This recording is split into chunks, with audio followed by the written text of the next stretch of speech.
Olá pessoal, tudo bem com vocês? Minhas saudações e cumprimentos a todos e a todas que estão acompanhando aqui o canal. Mais uma vez, professor Lucas, continuando aqui a nossa jornada de análise de questões que caíram nos diversos exames de ordem em primeira fase do direito tributário. Hoje eu escolhi o 22º exame de ordem, que caiu no início do ano de 2017 e, como sempre, organizado pela banca FGV. Hoje escolhi, como sempre, também a prova tipo 1. Pessoal, gostaria de fazer algumas considerações antes de começar a análise dessas questões. Se vocês analisarem as últimas questões dos últimos exames anteriores que a gente está vendo aqui no canal, sempre caem, e isso é o que vai ser o padrão que vai ser de prova daqui para frente, vão ser sempre 5 questões de direito tributário. Aqui nesse bloco, eu estou pegando blocos antigos, então de 2017, 2016, 2015. Vocês vão reparar que nos blocos mais antigos só tem 4 questões de direito tributário. Só a partir de 2017 em diante que houve essa mudança de 4 para 5 questões de direito tributário em primeira fase da OAB. Então, houve vamos dizer assim, um acréscimo, houve um peso ainda maior na matéria de direito tributário a partir do ano de 2017. Mas até o 22º exame, eram só 4 questões. A partir do 23º em diante, passou a ser 5 questões em direito tributário. Mas por que é importante analisar questões anteriores? Pessoal, eu sempre vou insistir aqui uma coisa no canal, até o dia da prova, o pessoal que está se preparando agora para o 39º exame de ordem, estou gravando esse vídeo em 2023, em novembro de 2023, hoje é dia, mais precisamente, dia 13 de novembro de 2023, e o pessoal está se preparando para a prova que vai ser agora, domingo, se não me engano, dia 19, né? 19 de novembro de 2023, isso, né? Que é a primeira fase do 39º exame de ordem da OAB.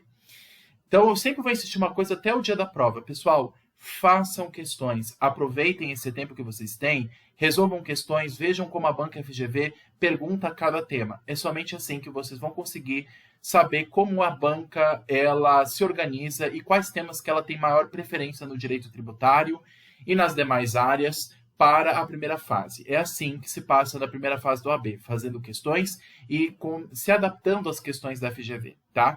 E eu sempre falo aqui uma coisa no canal, pessoal que já está me acompanhando já há bastante tempo, a FGV tem vamos dizer assim, um banco de questões, ela tem um banco de dados de questões. Então, ou a FGV às vezes repete questões em exames anteriores ou posteriores, ou ela repete questões, ou ela faz questões muito parecidas de provas anteriores. Então, o pessoal que já está me acompanhando aqui no canal há algum tempo, sabe que tem questões que eu falo aqui que são até quase repetidas de exames de anos anteriores. Então, por exemplo, peguei uma questão de tributário do ano de 2019. Isso já foi perguntado nesse ano de 2017, que eu estou avaliando aqui com vocês. Ou já foi perguntado em 2016. Então, muitas vezes a FGV acaba não só repetindo questões antigas, mas também seguindo quase a mesma lógica.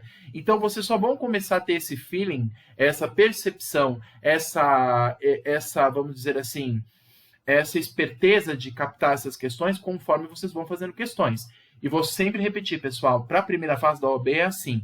Quanto mais questões vocês fizerem, quanto mais questões vocês analisarem, mais preparados vocês vão estar para a primeira fase. Porque não basta só saber da matéria, é necessário também saber como a banca pergunta. Então, para a primeira fase da OAB é assim. Para a segunda, existe um outro ritmo. Mas para a primeira fase, todo mundo vai ter que encarar esse ritmo, tudo bem? São 80 questões, sempre em primeira fase. Antigamente eram só 4 de direito tributário, agora passou a ser 5. Mas nesse exame do 22º, só tem 4 questões aqui de direito tributário e nós vamos analisar essas 4 questões, das questões 25 a 28, mais ou menos na metade da prova aí, caíram questões de direito tributário. Tudo bem? E processo tributário também. Pessoal, se ficarem dúvidas, deixem aqui nos comentários. Eu vou analisar com calma cada questão com vocês e nós vamos descobrir por que uma alternativa é certa e por que as outras são erradas.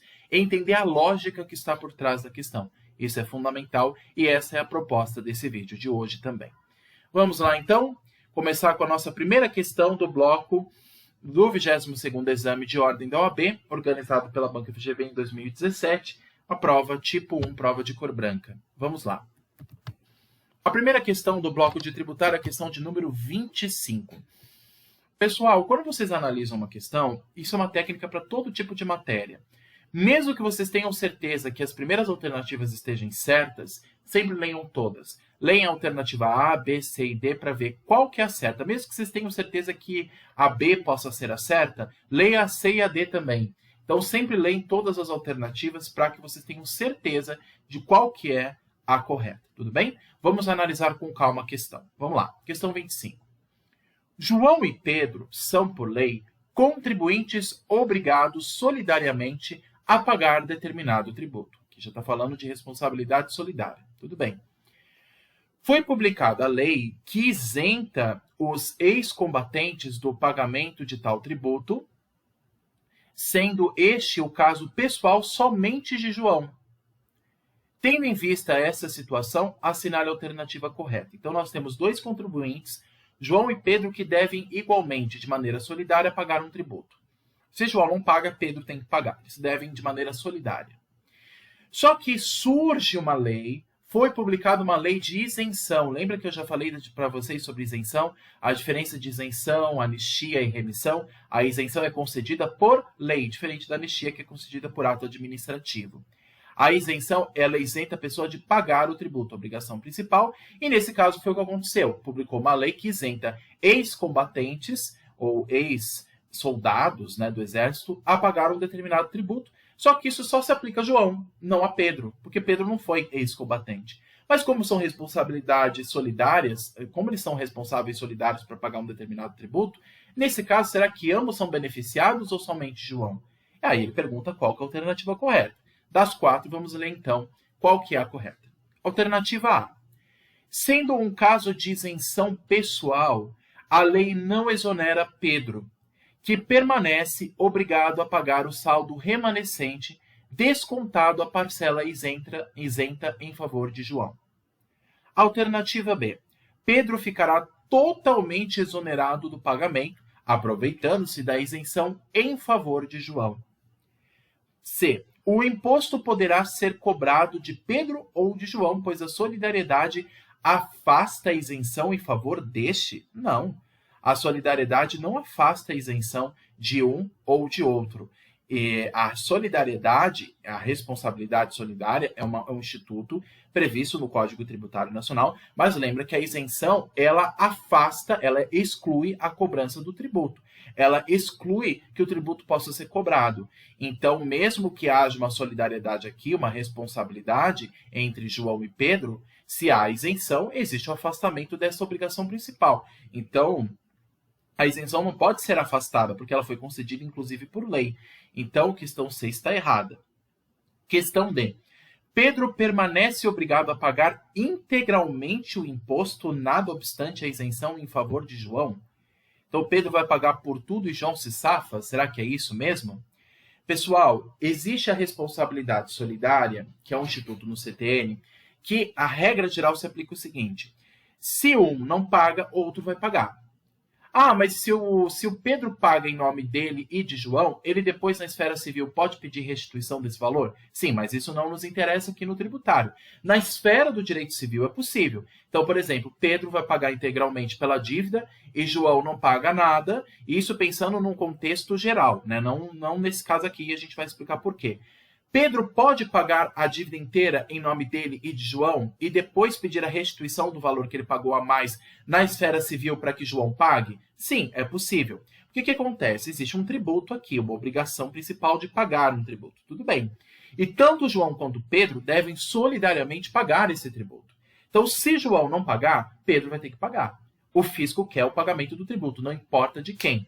Aí depois Pedro que se acerte com João, porque ele pagou a mais, lá na esfera do direito civil. Na esfera do direito civil, Pedro pode pedir restituição de perdas e danos em face de João. Lá no direito civil, ele pode propor uma ação de restituição do valor que ele pagou a mais na esfera tributária em favor dele e de João. Mas isso é lá na esfera civil do direito privado. Para nós, o direito tributário, isso não interessa. Nós basicamente nos interessamos nas regras do direito tributário, do direito público, regido em geral pelo CTN. Então, nós temos aqui um Instituto de Responsabilidade Solidária. Só que aconteceu o seguinte: o fisco isentou um contribuinte, no caso João, que é um ex-combatente. Só que Pedro não é ex-combatente. Então, nesse caso, é o seguinte, pessoal. Pedro vai responder por toda a dívida e João se safa? Ou Pedro vai responder por uma parte dessa dívida e descontado com aquilo que foi isento pelo João? Pessoal, lembra de uma coisa que eu falo para vocês, isso é importante lembrar. No direito tributário, existe algo até parecido com o direito penal. Se surge uma lei posterior que é mais benéfica àquele que é devedor, ao infrator, essa lei posterior acaba retroagindo. Ou seja, em caso de uma pessoa estar na esfera tributária devendo um tributo para o fisco, se surge uma lei posterior que vai beneficiá-lo, essa lei posterior pode retroagir para beneficiar o contribuinte devedor. E é o que aconteceu aqui. A lei posterior, ela vai dar uma isenção, ou seja, ela vai afastar a obrigação de pagar o tributo. Só que ela só se estende a João e não a Pedro. Mas então Pedro vai pagar por toda a dívida e João se safa? Não. Na verdade, Pedro vai responder pelo seu quinhão, pelo quanto que ele deve, descontado com aquilo que João deve, né? Porque tem uma responsabilidade solidária, uma responsabilidade conjunta aqui. Então vai haver um desconto desse valor. E aí a alternativa correta, segundo o gabarito oficial, é a alternativa A. Sendo um caso de isenção pessoal, a lei concede pessoalmente a um dos contribuintes essa isenção, no caso a João, a lei não exonera Pedro. Pedro vai ter que pagar o tributo, que permanece obrigado a pagar o saldo remanescente, o que restou, descontado a parcela isenta em favor de João. Então, João, claro que é favorecido pelo Instituto da Isenção, mas Pedro não vai responder por toda a dívida, porque João foi beneficiado por ela, foi beneficiado pela isenção. Então, vai haver um desconto. E essa lei, de uma certa forma, acaba até beneficiando Pedro, porque Pedro não vai responder de maneira integral pela dívida. Houve uma isenção que foi concedida. Só que foi uma isenção pessoal. E lembra que a isenção pessoal, ela é sempre pessoal. A isenção ela não pode ser aplicada por analogia estendida para todas as pessoas. A isenção ela é muito taxativa. Quando se concede uma isenção por lei, ela só vai isentar determinados itens ou determinadas pessoas. Você não pode aplicar por analogia uma lei de isenção para outros, mesmo que haja uma responsabilidade solidária. Então, a isenção, como ela é concedida por lei, ela é taxativa. Ela só vai beneficiar a pessoa ou a coisa que ela foi destinada. Então, se a lei publicou que vai isentar para ex-combatentes, é só para ex-combatentes. Então, ela só favorece João. Ela é taxativa, não vai favorecer Pedro. Mas Pedro não vai responder por toda a dívida. Lembra que a lei posterior acaba, de uma certa forma, beneficiando o devedor, que no caso acaba sendo Pedro. Pedro só vai responder pela quantia que sobrou. E aí vai ser descontado uma parcela que é isenta em favor de João. Então, João, claro, não vai pagar mais nada, só sobra Pedro, que vai pagar o que restou. Então, sendo uma isenção pessoal, concedida de maneira pessoal, taxativa, a lei não exonera Pedro, mas Pedro não acaba respondendo por toda a dívida, só paga pelo restante. Tudo bem? Então, a questão B, por exemplo, está errada. Ela diz que Pedro ficará totalmente exonerado de pagar, sendo beneficiado junto com Pedro, com João. Errado. Lembra que o Instituto da Isenção ele é taxativo, ele é pessoal. Ele só beneficia a pessoa a quem foi destinado. Então, é para ex-combatentes. Então, só o caso de João, não de Pedro. É uma questão taxativa. Então, nesse caso, a lei ela só se aplica a uma pessoa e não a outra. Nesse caso, só beneficia João e não Pedro. Lembra que a isenção é sempre taxativa. Você não pode aplicar a isenção por analogia. Ah, mas Pedro ele tem uma condição semelhante a João. Já que Pedro tem uma condição semelhante a João, por analogia, essa lei de isenção se aplica a Pedro também. Não, não se aplica. Ela é taxativa. A questão C, ela está errada, porque ela diz que o imposto poderá ser cobrado ou de Pedro ou de João, mas poderia ser cobrado ou de um ou de outro, porque a responsabilidade é solidária. Mas como houve a isenção não é afastada pela solidariedade. Se não houvesse isso escrito na questão, dizendo que os contribuintes João e Pedro, houve uma isenção que no caso, favorece ex-combatentes, no caso de João, se não houvesse essa palavra isenção aqui na questão, aí, claro que no contexto geral, seria esse de responsabilidade solidária. Ou quem responde é Pedro, ou quem responde é João. Mas aqui nós não estamos falando disso. Houve uma isenção. Então, a isenção não é afastada pelo Instituto da Solidariedade. Então, a questão C está errada, como nós já comentamos. Questão D. Pedro permanece obrigado a pagar, sim, mas integralmente o imposto? Não. ele paga só a parcela que restou. Lembra que se a lei posterior ela trouxer algum benefício, porque o benefício que ela trouxe foi só a João, mas também de uma certa forma foi a Pedro, porque Pedro não vai pagar por toda a dívida, ele vai pagar só por uma parcela, aquilo que é o restante para ele. Para o João, ele não vai pagar. Então, houve uma fatia aqui dessa dívida solidária. Ele não vai pagar por 100%, vai pagar, sei lá, 50%. É melhor do que pagar por tudo. Então, nesse caso, de uma certa forma, mesmo que a lei de isenção favoreça só a João de maneira direta, de maneira indireta também favorece a Pedro. Então, se há uma lei posterior que é mais benéfica ao devedor, ao infrator tributário, é essa lei que se aplica. Então, Pedro não vai responder por toda a dívida, apenas pela parcela dela, favorecendo João, que não paga nada, mas Pedro, de uma certa forma, que só paga uma parte dessa dívida. E aí o que nos resta é a questão A. Tudo bem? Pessoal, desculpa, às vezes eu acabo repetindo várias vezes uma mesma coisa, mas eu estou tentando transformar a questão em algo mais factível, algo mais fácil para vocês entenderem. Tudo bem? Se vocês tiverem dúvidas, passem aqui nos comentários e eu vou respondendo vocês, tudo bem? Mas a questão correta, segundo o gabarito oficial, é a questão A. Sendo um caso de isenção pessoal, apenas destinado a uma pessoa, a lei não exonera Pedro, que permanece obrigado a pagar o saldo remanescente, não integral, descontado a parcela isenta em favor de João. Questão correta é a. Tudo bem? Questão 25. Questão 26. Vamos lá. O município X instituiu taxa a ser cobrada exclusivamente sobre o serviço público de coleta, remoção e tratamento de lixo e resíduos provenientes de imóveis. A igreja ABC, em sede no município X, foi notificada da cobrança da referida taxa de recolhimento de lixo. Tudo bem. Sobre a hipótese apresentada, assinale a alternativa correta. Lembra dos entes considerados imunes, pessoal? Nós falamos sobre isso no canal, a imunidade tributária prevista no artigo 150 da Constituição.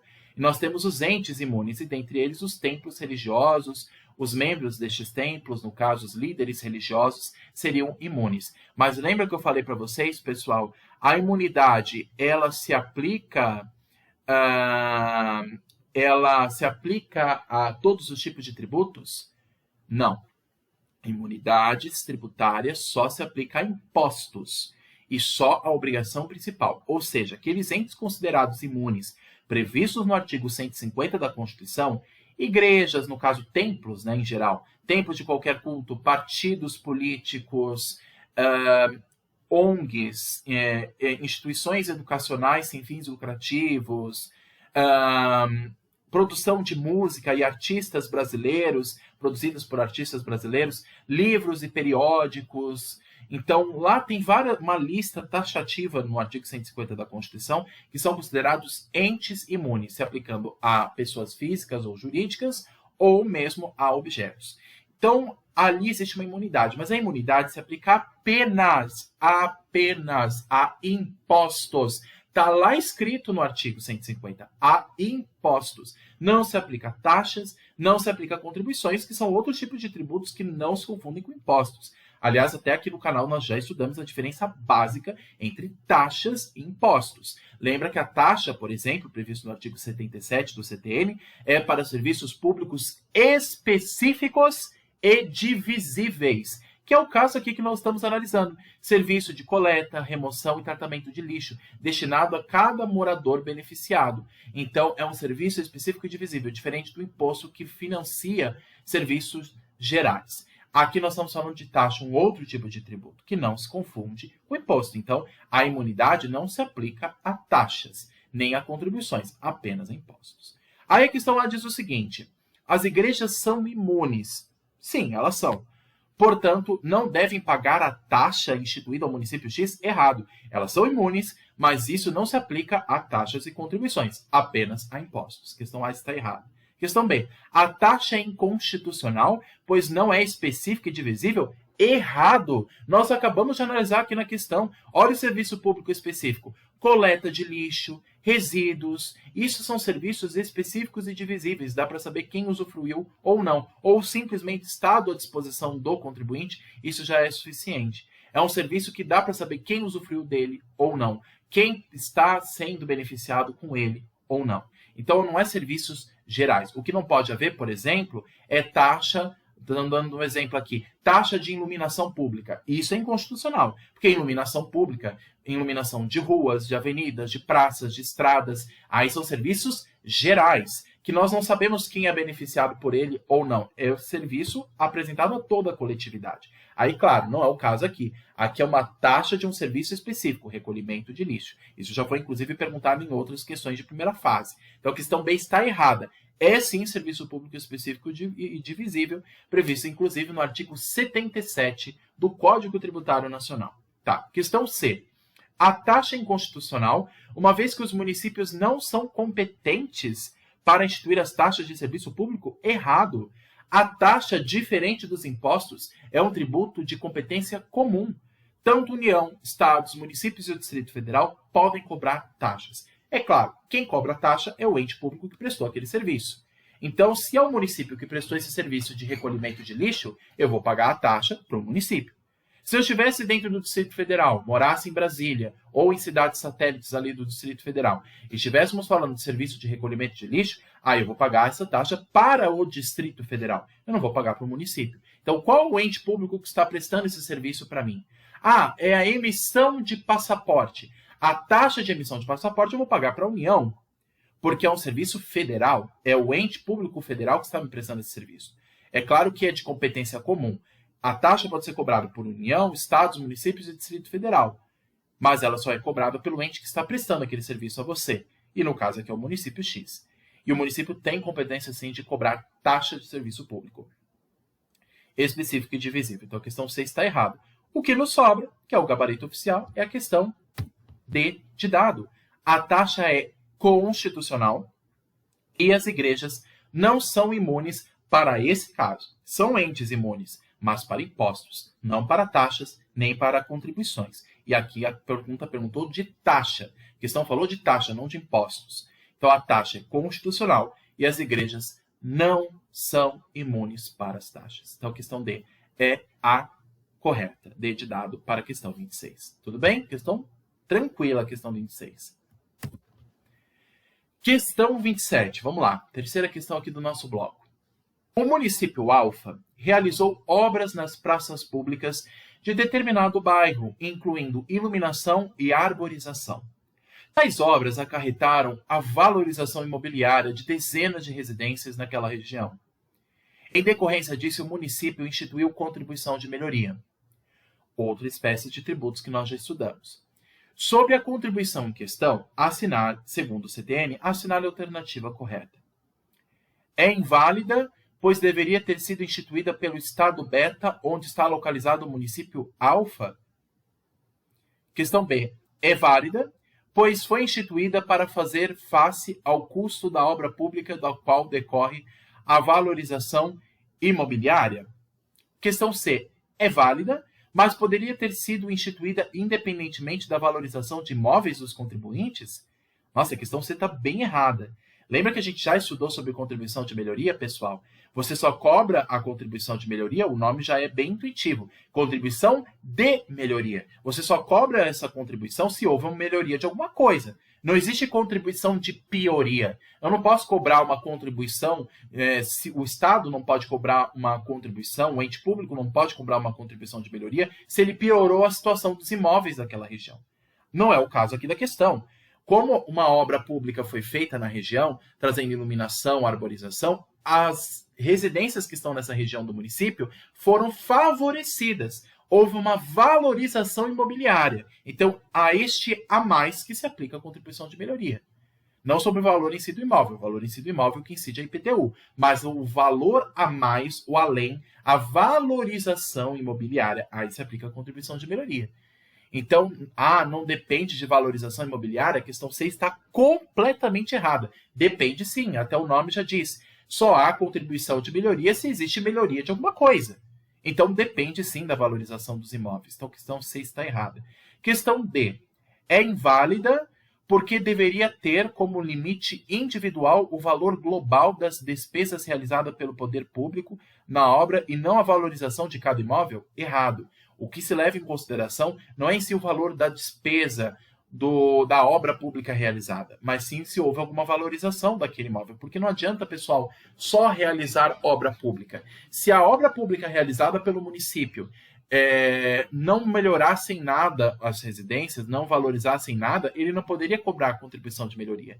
E pior, se as obras públicas realizadas pelo município alfa em questão tivesse piorado a condição ali das residências, desvalorizado os imóveis, inclusive o município não poderia nem cobrar a contribuição de melhoria. Pelo contrário, teria que restituir o valor pelas perdas e danos aos residentes.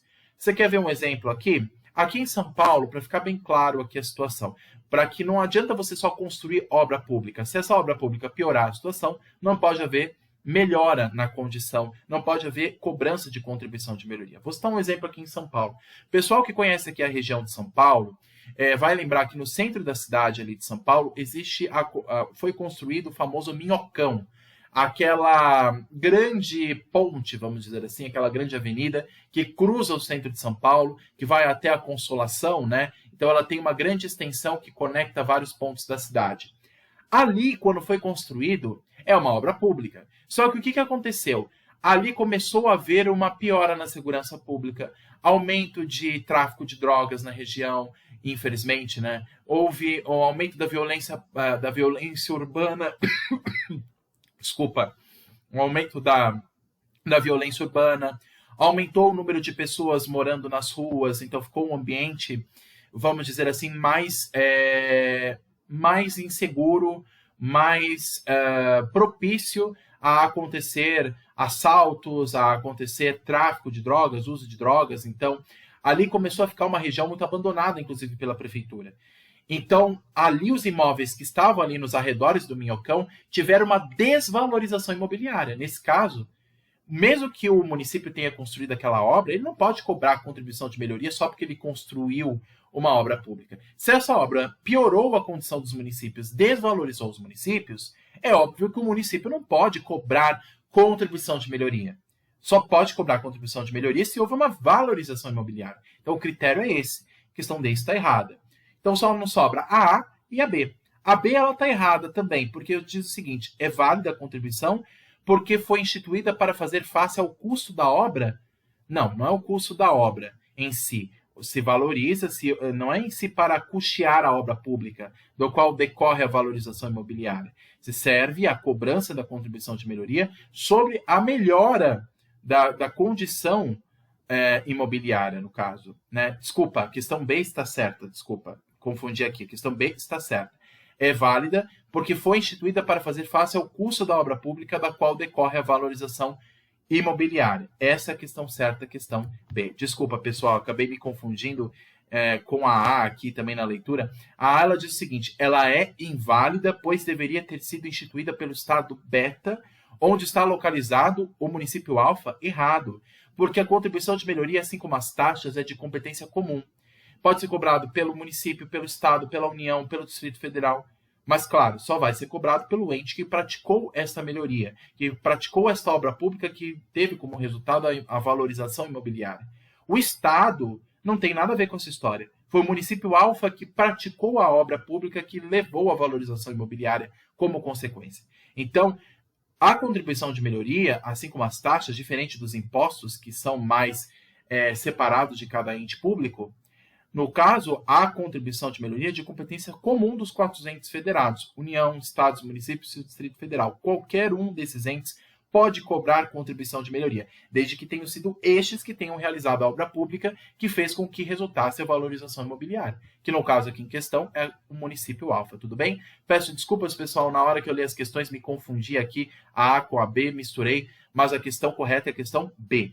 A contribuição de melhoria em questão aqui ela é válida, é verdade, porque foi instituída para fazer face ao custo da obra pública, para financiar a obra pública que decorreu a valorização imobiliária, mas tem que haver essa valorização imobiliária.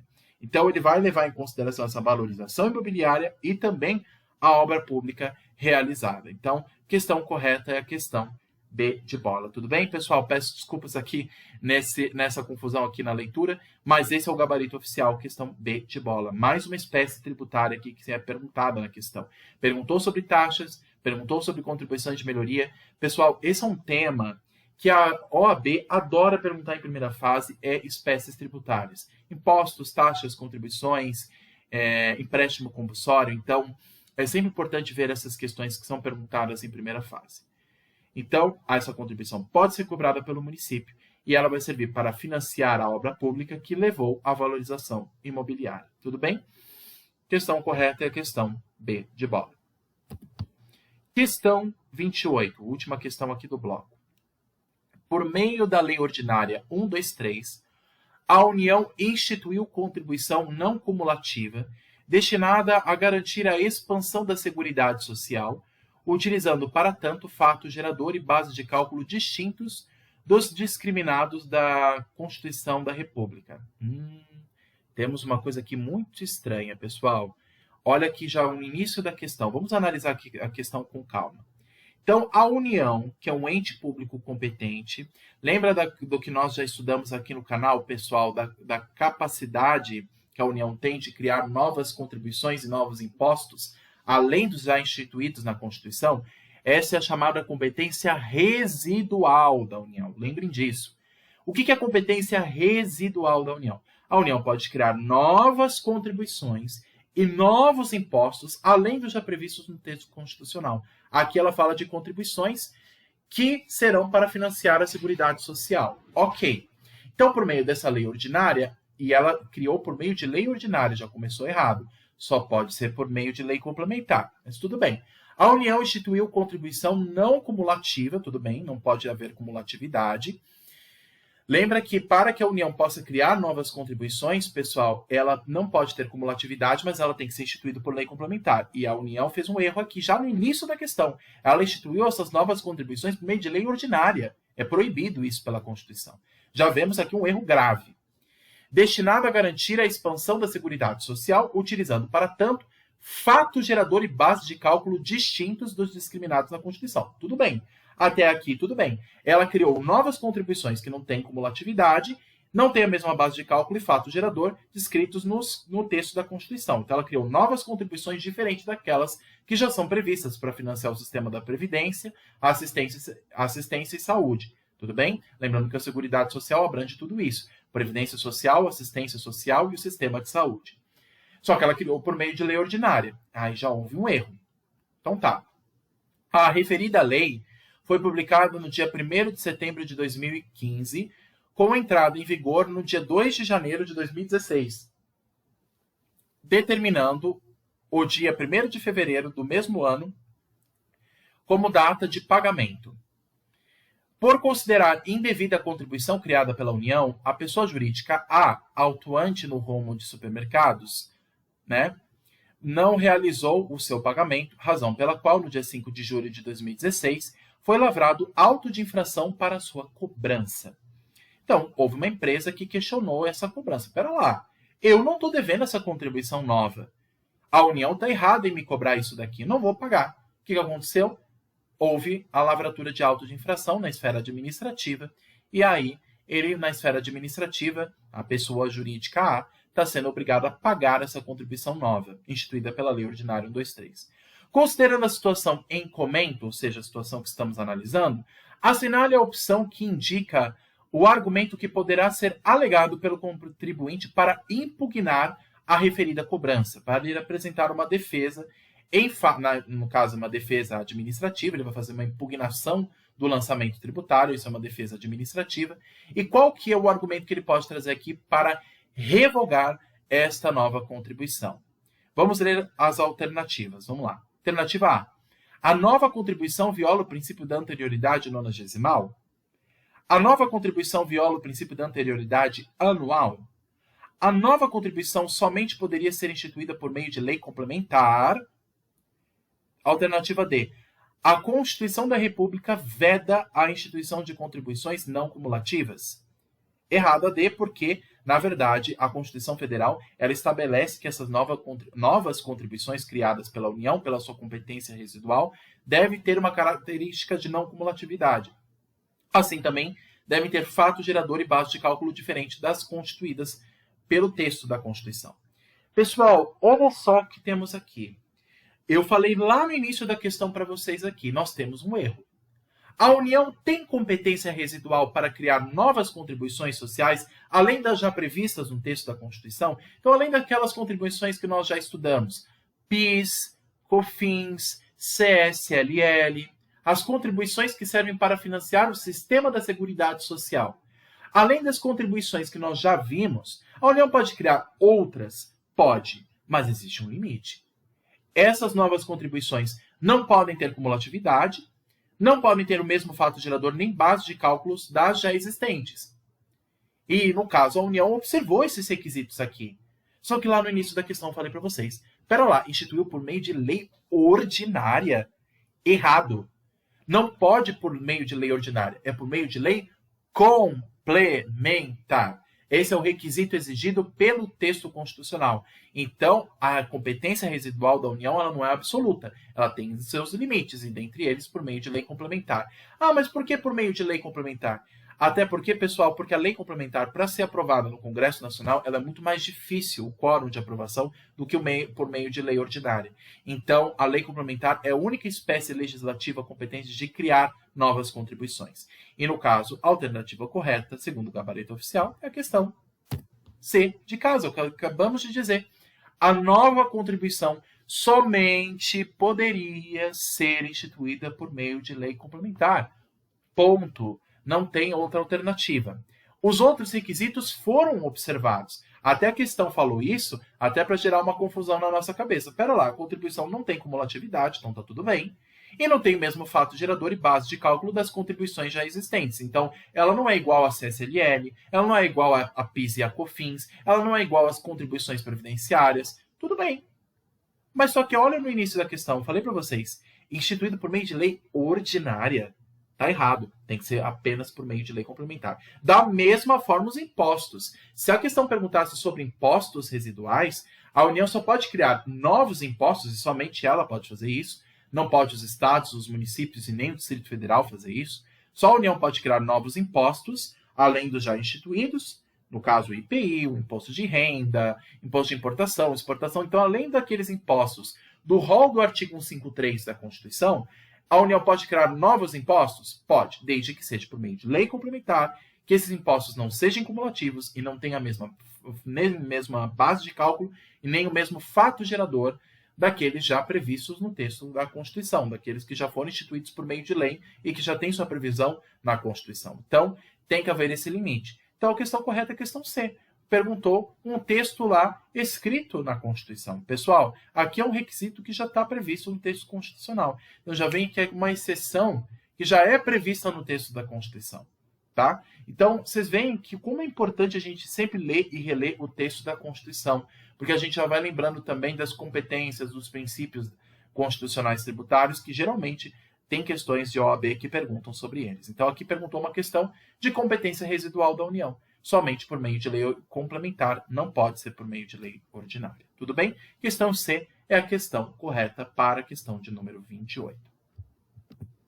Pessoal, espero ter ficado clara a minha explicação. Peço desculpas na questão 27, que eu acabei me confundindo ali com vocês, mas era aquela alternativa B para a questão 27, quando a gente falou sobre contribuições de melhoria. Tá? Então, você vê que é um bloco de questões, pessoal, que em grande parte perguntou sobre espécies tributárias. Uma questão perguntou sobre taxas, outra perguntou sobre contribuição de melhoria, uma outra questão perguntou sobre a criação de novas contribuições sociais. Então, pessoal, isso são temas que nós já abordamos aqui no canal. Então, se vocês tiverem dificuldades para achar as aulas, se tiverem dificuldade para a gente... se tiverem dificuldade para achar esses temas que nós já analisamos aqui no canal, me falem, deixem nos comentários aqui as dúvidas de vocês e fico à disposição de esclarecer a dúvida de vocês no que for necessário. Se precisarem acessar os materiais, eu também compartilho com vocês por e-mail. E se precisarem de qualquer outra coisa, estou aqui à disposição. Peço que curtam, comentem, compartilhem, se inscrevam no canal. Por favor, pessoal, me ajudem a fazer com que o canal cresça e atinja o maior número possível de pessoas para que o conhecimento do direito tributário também alcance a todo mundo. Tudo bem?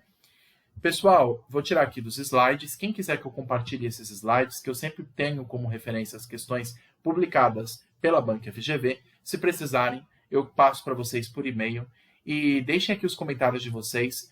ficarei à disposição para o que for necessário. Bons estudos a todos, pessoal, e até a próxima. Tchau, tchau.